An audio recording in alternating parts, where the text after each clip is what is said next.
Jim Henson's Fraggle Rock has been capturing the hearts and minds of viewing audiences for over 40 years.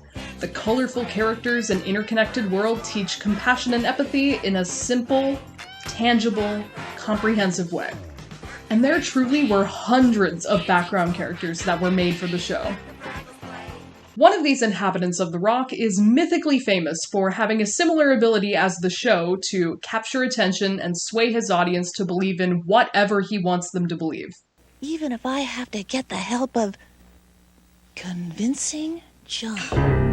Convincing John? I love Convincing John. Let's start there. I love his energetic personality, his catchy theme song. I love the thing with the clown nose where he's like, look at this stick and be convinced. Just feast your eyeballs on this. And I started thinking to myself, who is this guy? How does he take command of his audience so assuredly? And what is he doing that makes his message so convincing?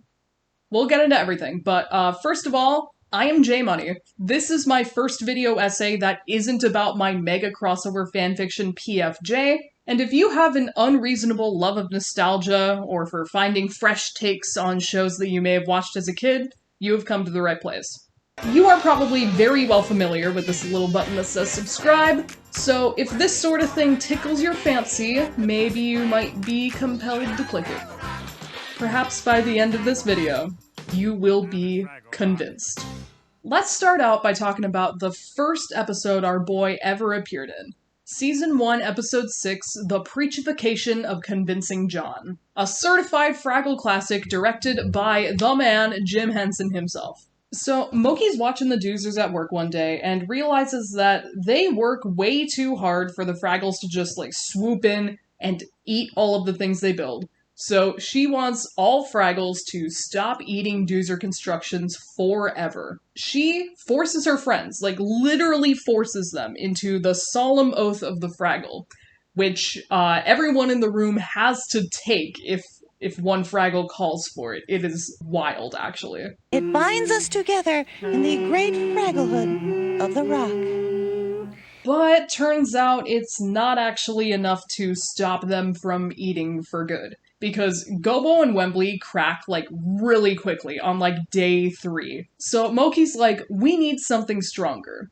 We need the one Fraggle who can convince anyone of anything.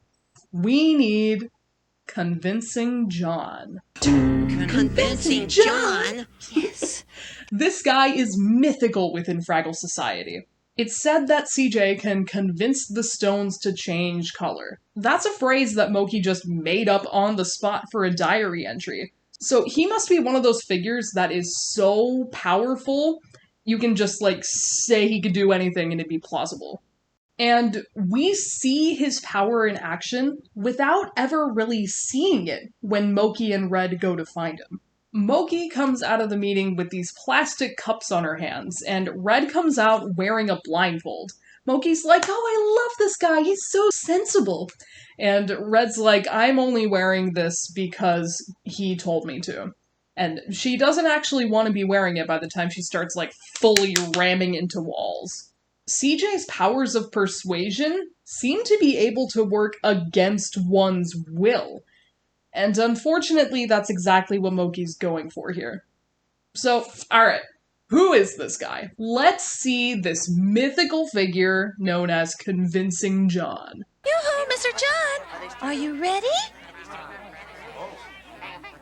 He'll be ready! Just get started! Whoa, hold on. Who is this? He looks dead inside. This is Convincing John? The guy who could convince a Gorg he was a Doozer? Or convince a melon to grow into a cube? This guy?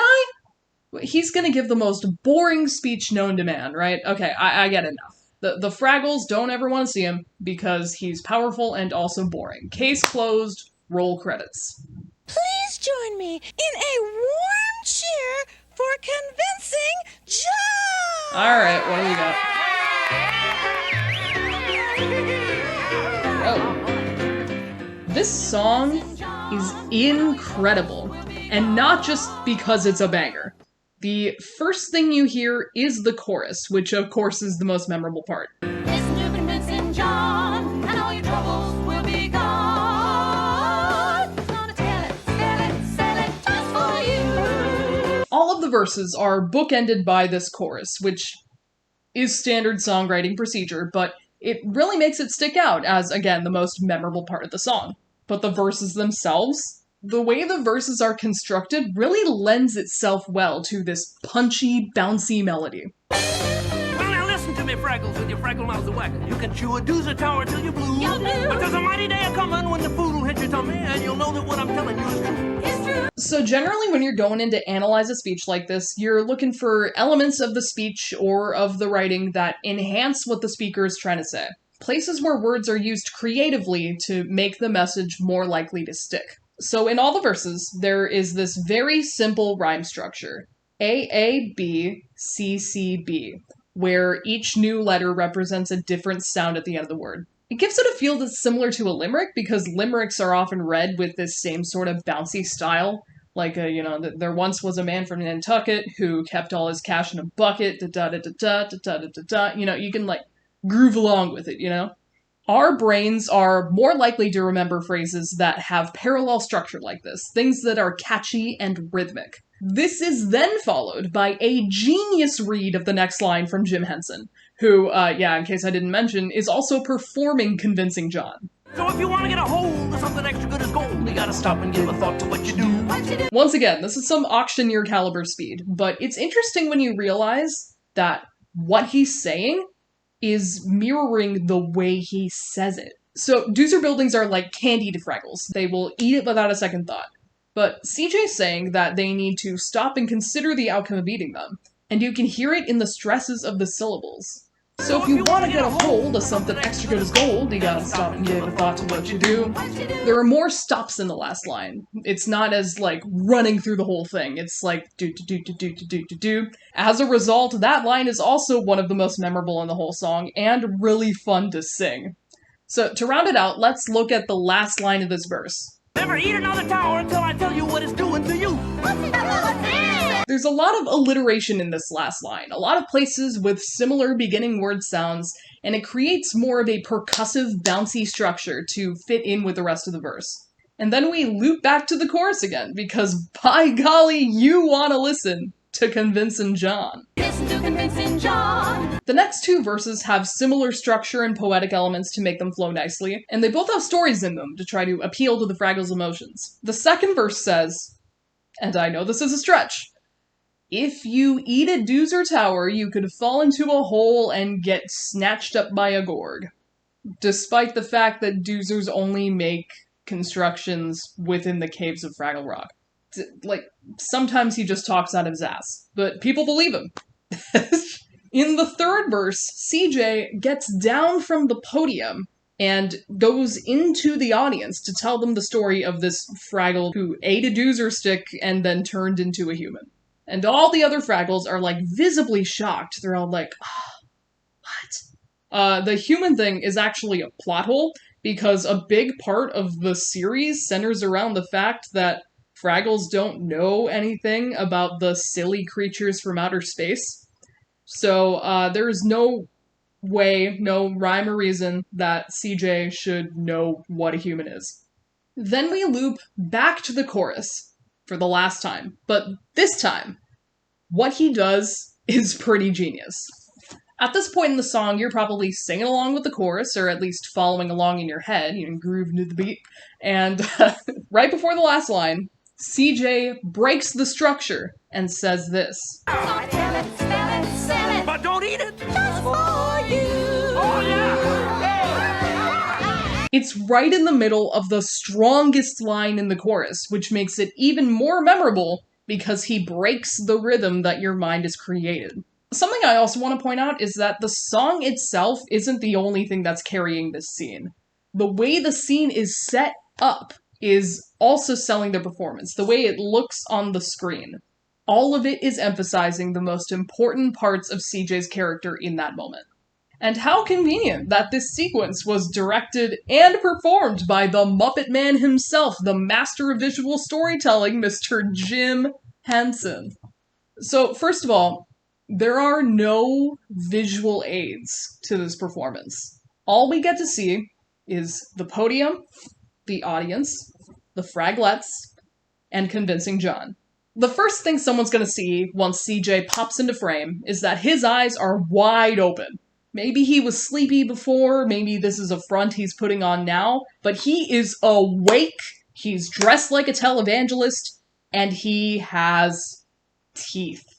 But it's not just that he has teeth at all, he has a gold tooth. They gave him a whole row of teeth specifically to show off this one. I wonder, what other slightly unhinged Muppet musician with a gold tooth was also performed by Jim Henson? Now, the tooth is interesting, because it almost never catches the light in a way where you can see it glitter, and so it often gets misinterpreted, in both fan works and official works alike, as a missing tooth. But Jim accounted for this. He knew, he could see when he held it up that it wasn't going to catch the light very often. So he put this big ol' spotlight in the corner of the set, so it would shine down right on that side of his face, so when he moved the puppet around, the tooth would reflect into the camera. And you get to see this a lot, because the camera is trained only on CJ for the majority of the song. We're seeing that he's not trying to give any credibility to the things that he's talking about. But yet he's got the entire population of Fraggle Rock, his captive audience, and they're believing in him completely. All of this is a testimony to Jim's directing as much as it is what CJ's saying. Now, obviously, the actual Fraggle audience wouldn't be seeing the same thing we're seeing from as many angles, but the way all the shots are composed brings emphasis to different aspects of the performance. So, the first verse has the most shot variety. It has 3 different shots. We get a close-up of CJ, where we can see the gold tooth and the sparkly suit, and the way he's leaning over the podium so that he can see even the people way up front. We get a wide shot of the stage where we can see what he looks like from the viewpoint of the audience. The Fraggles are bouncing along to the music, and so are the audience members. Gobbo and Wembley are in this shot, and you can see that they're just not having it. Presumably because they already knew before he started what he was trying to convince them of. And then we get a shot from over CJ's shoulder of the whole audience the way he is seeing them, and we can confirm that they are all getting into the speech and the song.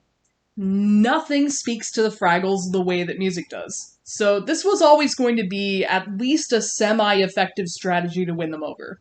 Boober's getting into it, Red's getting into it. Red can't even see the performance, and yet she's still, she's vibing up. The second and third verses are both done with a single shot. In the second verse, CJ steps down from the podium and onto the stage in front of the Fraglets. And the camera doesn't change at all. There is literally nothing to see when he makes these comparisons to Gorgs and humans, and you just have to listen to him. And Jim makes the most of this lack of visual aids by giving CJ these boisterous, erratic movements. You have no choice but to pay attention to him and listen to what he has to say, because he is owning the stage. During the third verse, he does something interesting. The third verse is the one where he talks about the Fraggle who turned into a human. He gets down from the podium, and he joins the audience, like, hey, I know I've been preaching at you, but let me get down on your level for a second. Listen to the story about this guy who I knew. He doesn't specify how he knew, he just knew. This personal story is going to feel more personal to the audience now, because this guy, instead of being, like, up on a pedestal, is now just one of us. And again, the camera is still trained on him, but now you can see the reactions of the audience, and you can see that they're believing in him completely. CJ doesn't have any tangible evidence to prove that what he's saying is true. The Fraggles have no reason to believe him, yet they do anyway. They emphatically believe him, and are convinced. And I wonder if that's because they're expecting to be convinced. Oh, he's convincing John, so he's probably gonna say something that's really convincing. It is, in fact, so convincing that all the Fraggles in the world swear to the solemn oath of the Fraggle that they'll never eat Doozer buildings again. And unlike Moki's oath with the Fraggle 5, no one is even expressing a desire to eat them. Right after the oath, we see that the Doozer buildings have taken over the rock, and Gobo and Boober are talking, and Gobo doesn't say anything about wanting to eat the buildings. They're just talking about, like, how something needs to be done. But that thing isn't necessarily eating. Unlike before, when, I forgot. I forgot with him. It was a whole thing. Another town meeting is called, where they're like, hey, yo, Moki, this sucks and you need to release us from the oath. And Moki's like, oh, Fraggle Schmaggle, you guys just don't appreciate what I'm doing here. So I'm gonna go somewhere where I am appreciated. And she goes to find the Doozers. She does find the Doozers, but she finds out that they're gonna leave Fraggle Rock because they've run out of space to build buildings. And if they don't keep building, they will die. They rely on Fraggles to eat them so they can continue to do the thing they have to do. And Moki just messed up their entire ecosystem. So she immediately calls another town meeting to release everyone from the oath. And immediately, without hesitation, Convincing John comes back for another verse. Now listen to me, Fraggle. Sit your Fraggle mouths and waggle. You can starve yourselves until you turn blue. But there's a mighty day a-comin' when your tummy will be hummin', and you'll know that what I'm telling you is true. It's true. Yeah! Convincing John. Yeah. And all your troubles will be gone. Yum, yum! As you can see, it's a mirror of the first verse of part 1, but this time it's convincing the audience to do the complete opposite. CJ doesn't have to do as much to convince them, and immediately after the song, the Fraggles all get belly aches from eating too many Doozer buildings. There is such a thing as eating too many Doozer constructions. Whoopin' Moki. So we've seen that Convincing John has a way with the audience, but we're gonna need more evidence, and boy oh boy. In the next episode, we learn a lot about CJ and the way his music works. In Season 2, Episode 14, The Secret of Convincing John, we get a big CJ lore drop. This guy does party tricks, but not only that, his most convincing one is called the Clown Concerto, in which he convinces everyone to wear silly clown noses. Presumably it's a full 3-verse song like the one in the last episode, but we don't ever get to hear it because today he's performing a single-verse rendition of the song. And then the Fraglet, who's being performed by Dave Goles, says this. And remember, one verse convinces for a short time only. One verse convinces for a short time only. The first thing you might think is that there's some kind of otherworldly power at play here that's basically brainwashing everyone. But I don't think that's really it. You don't want to oversaturate your only verse of a song with all of these evidence and rhetorical appeals. That feels like it'd be a bit too heavy-handed. The longer the song, the more you can then put in to make your message stick. CJ didn't use all 3 verses at the end of episode 6 because his audience was already convinced to begin with. There was no reason to use 3 verses worth of persuasion. So, how does he convince all the Fraggles to wear funny noses in only 1 verse? The solution is simple, yet impossibly effective. Give a cheer, Convincing John is here! He's got a visual aid. Finally! He's got a clown head on a stick, and it works! He does a couple lines of his rhythmic, alliterative lyrics, but then instead of actually finishing the verse... Just feast your eyeballs on this!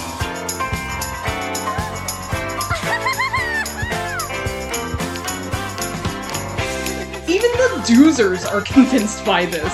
CJ is appealing to the Fraggles' love of unbridled fun and silliness in the purest way, planting the idea of a Fraggle clown directly into their brains. No words necessary. This scene gives a different angle to CJ's character to see that the lyrics to his song are a suggestion. He doesn't need to speak at all. He can just wave a stick around and the audience will be convinced. But something doesn't add up. We know how Convincing John can convince his audience using words and music and visual aids, but perhaps the real question is, why is he so convincing? Why does the audience believe what he says every time without fail? Why is he convincing John, and not just John Fraggle, the motivational speaker? The answer to that may lie in this episode as well. Despite its title, this episode is about Wembley. He's feeling especially indecisive today, unable to get out of bed until he figures out how to get out on the right side instead of the left, and making a commitment to Boober in front of Gobo, who he also made a commitment to for the day to, go and do something. While going out to get Uncle Traveling Matt's postcard, Gobo falls into this giant hole in the floor of Doc's workshop, and Wembley thinks he's fully killed him because he couldn't decide where to tie his end of this rope to, so he just didn't tie it anywhere. But when Gobo comes back alive, Gobo, you're alive! Wembley decides that his friends won't be safe until he can stop Wembling for good. So he goes off to find Convincing John, the only person who can, alter his brain, or whatever. On his way there, he literally cannot decide if he should go through with it, and he runs directly into Richard Hunt's Fraglet, who, in absolute effeminate perfection, says, "Looking for someone, baby?" "Looking for someone, baby?" Can you tell I just love this episode? While Wembley's talking to the Fraglets, they reveal one delicious piece of lore about how the songs work. There are 3 tiers of convincitude that CJ works with. Which would you prefer? Well, The one verse basic course in temporarily thinking of yourself as pretty okay. The 2-verse total confidence in public, but still some doubts in private. Tutorial. The 3-verse complete immersion developmental workshop in total belief in your own supremacy. Whoa! The number of verses corresponds to how convinced you're gonna be once the song is over. The fact that they even have this setup suggests that more people come to see Convincing John than episode 6 made it look. This is when I realized that maybe CJ's reputation is the result of word of mouth. Maybe people are convinced by him because they've heard about him being able to convince others. Let's see what he does for our boy Wembley. Now listen to me, Wembley, when your knees are weak and trembly and you haven't got a notion what to choose. Step over here for a definite example. There's a tunnel to the left of you, a tunnel to the right of you, and either way you go, you're gonna lose. Now, here's the sort of thing that episode 6 was lacking, because in episode 6 he was talking out of his ass. Who said that? An actual example of the thing he's trying to convince his audience of. He forces Wembley into a situation where he has to make a choice. But remember while you dither and you blither and you slither and you wimble back and forth and to and fro, that the danger's even stranger if you wimble when you know you gotta go. And it's such an impactful moment for Wembley that he decides that 2 verses is enough, and he's completely convinced already. CJ and the Fraglets try to get him to stay for the 3rd verse since it's the most convincing one, but he's like, nope, I am a definite Fraggle now, and I am definitely done here. Turns out that Wembley, Wilfred, the name is Wilfred. is so definitely unafraid that he doesn't even consider when a decision he's making could bring himself harm. He's like, I want to go to outer space, and I want to go now. But as soon as he gets there, he falls into the hole where Doc is working on fixing his water. The same hole that Gobo fell into earlier that caused Wembley to go into the spiral. Gobo, Moki, Boober, and Red are like, we need to get him back to Convincing John so that he can be unconvinced. And once again, we get an example of how the song is just a suggestion. Without any music of any kind, with only hard decisions that force Wembley to wemble, CJ can convince him to go back to the way he was before. Also during this episode, we find out that CJ and Wembley are more similar than it seems, because CJ is also quite a bit of a Wembler himself. But anyway, CJ convinced him to, be himself again, and this is how I think a lot of CJ's notoriety is able to spread, by word of mouth from the people he's been able to convince. As more and more people talk about what he can do, he gains a reputation that others then form an impression from. That's how he goes from being John to being Convincing John. And because people learn about this guy called Convincing John and go to see him, they're expecting that he'll be able to convince them of something, and then they're more likely to be convinced for that reason. I think this is genius. It's a feedback loop of credibility. He's able to convince them because he's known for being convincing. He doesn't need party tricks to do it. He just needs his words. You can have one or the other, but you can't have both. Oh yeah, I didn't really take any notes on the third episode that he's in. The last episode of the regular series that he's in. But that's mostly because he's not really in the persona of Convincing John in this episode. He's in the persona of the Royal Vanguard of the Society of Poohbahs. This is Season 3, Episode 9, The Secret Society of Poohbahs. Features CJ in a different capacity, Royal Vanguard. His performance is incredible. The Poohbahs have achieved a state of arrival. It's all to convince Moki that the society is serious and solemn when she wants to become a member. Part of what made it work was that CJ was working overtime on his presentation. Guilty! Or possibly innocent. I can never remember which is which. Not yet, Judge, not yet. First give her the rule book. The rule book. Yes, guilty is the part when you've done something bad, I think. Even when he isn't known as Convincing John, he's a performer, and he's able to sell an act with nothing but his boisterous confidence. Yes, convinced you, didn't I? That's all the episodes of the original series out of the way. So far, we've seen how CJ can be wildly persuasive with or without the use of music, and with or without the use of visual aids or verifiable sources. I want to look at a couple more pieces of official Convincing John content, and see what we can make of it. Starting with the Archaia comic from 2010, The Convincing of Convincing John. These comics aren't exactly canon, but they were written to be canon compliant, taking place during the timeline of the show.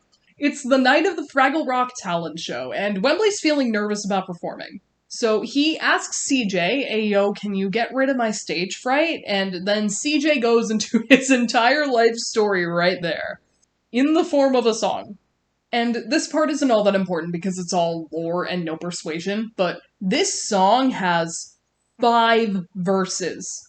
5 verses! Like, if 3 verses is the threshold for total belief, then Wembley's never going to be nervous about anything for the rest of his life.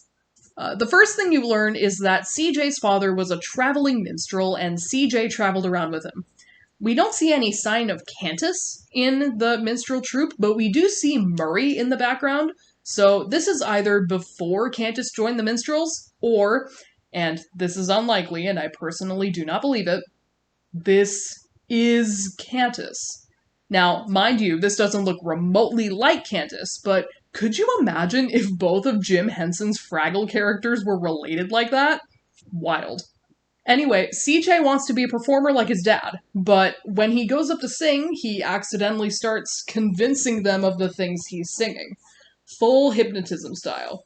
Apparently when you sing, there's supposed to be a nice balance of preaching and teaching, but CJ's music tips the entire scale over to preaching. So everyone is just instantly swayed by whatever he says. This scares the shit out of him, and he stops playing music, so everyone assumes he has stage fright, which he kinda does, but not without good reason.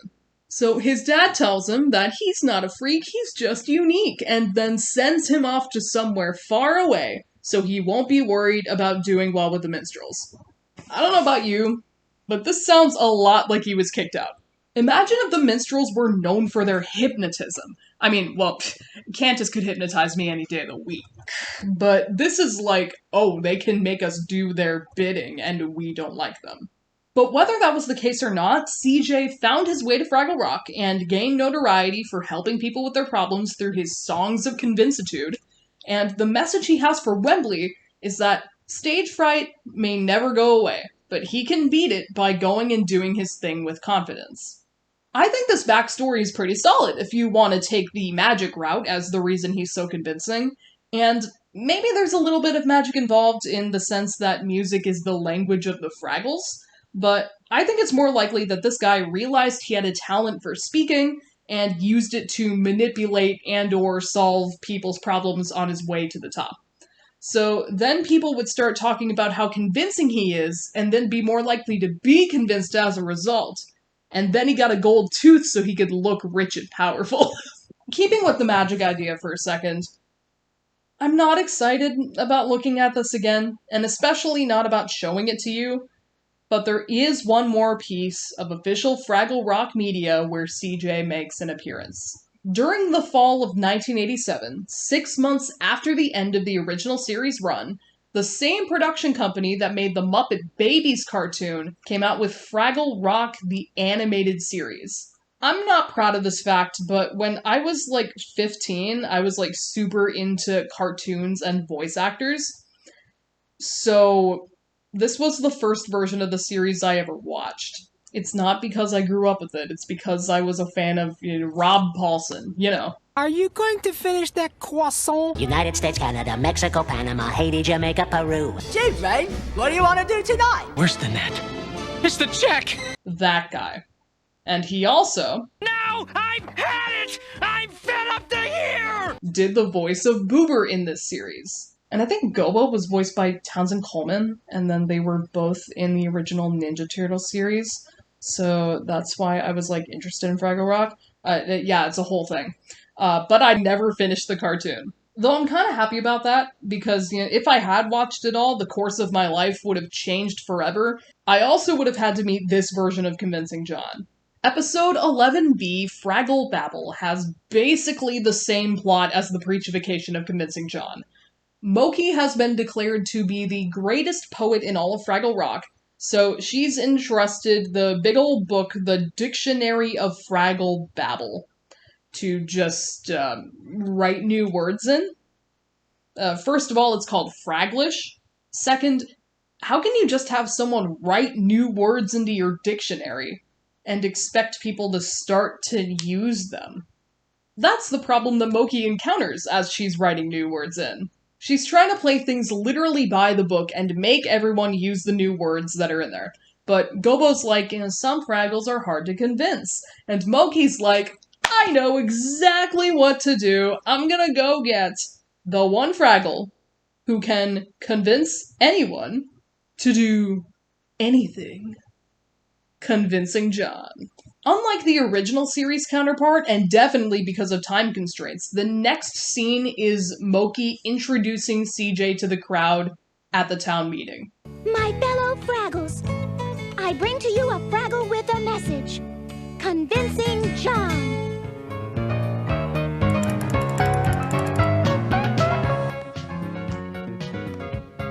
What is this? Listen to Convincing John, and all your troubles will be gone. That's not even the way you say the verse.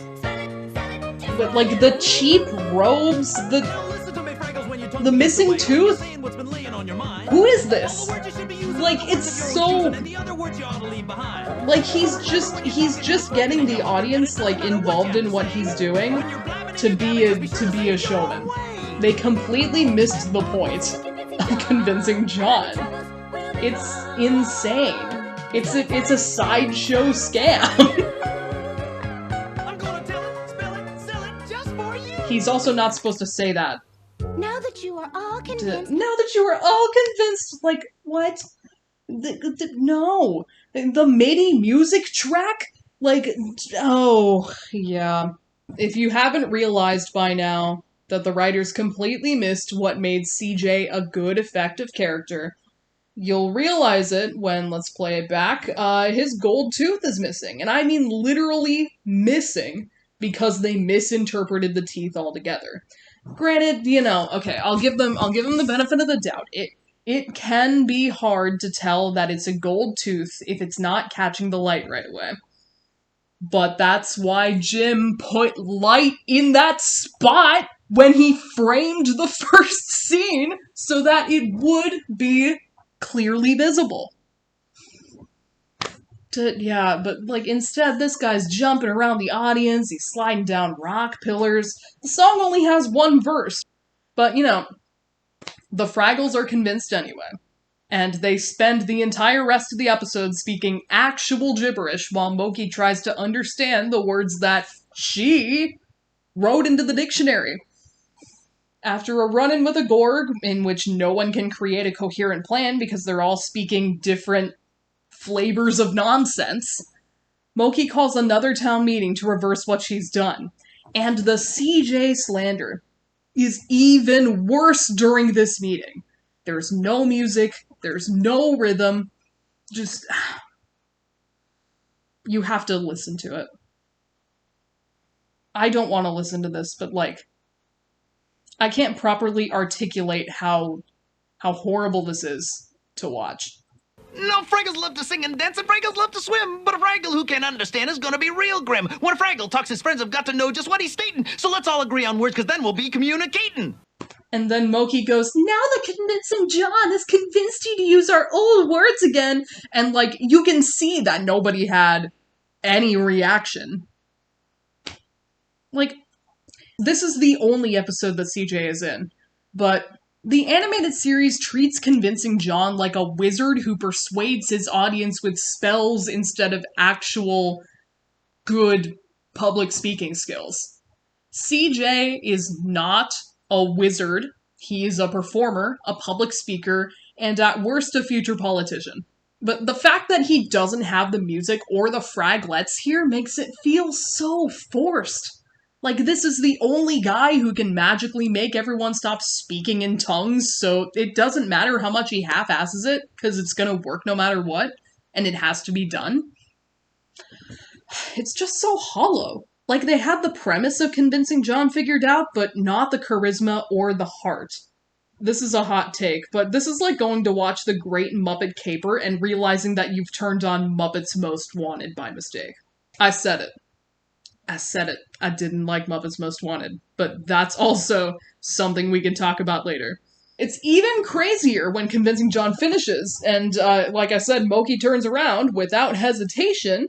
Now that Convincing John has convinced you all to use our old words again. No! There was no indication of convincitude from anyone. He just said some shit. And when he finished, you assumed that it worked. That is not who Convincing John is supposed to be. So I guess the big question is, who is he supposed to be? Something's missing from this cartoon beyond just memorable lyrics. What makes Fraggles believe in him? And what gives him the authority to convince anyone of anything? It's not magic, because we've seen what happens when he's treated like a street musician using sleight of hand to make people believe. It's something else. By being labeled Convincing John, by creating that persona for himself, and through getting the trust of all the Fraggles he's helped along the way individually through his music and his speeches, his very name creates an expectation in your mind. Hey, this guy's about to make an extremely compelling argument, and I should be listening. It's incredible. It's a feedback loop of credibility, and I am here for it. They make him credible because they think he's gonna be credible, so he is credible. That's incredible. For the rhetorical analysis of Convincing John, I'm Jay Mutton.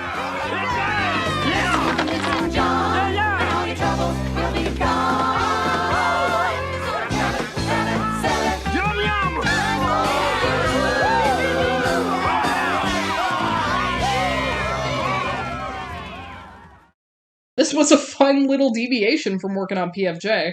I could talk about Fraggle Rock, I could talk about the Muppets, I could keep talking about PFJ, I'm still working on the crossovers. Well, if you like this, let me know, and perhaps I'll do more random video essays like this in the future. Because I was sidetracked by this for like an actual week and a half, or 2 weeks, or something like that. Like, I really sat down and wrote this, and it was great. The storm has passed, we understand our boy Convincing John. Let the music play down at Fraggle Rock. And then tomorrow I'm gonna put this tie back in the studio.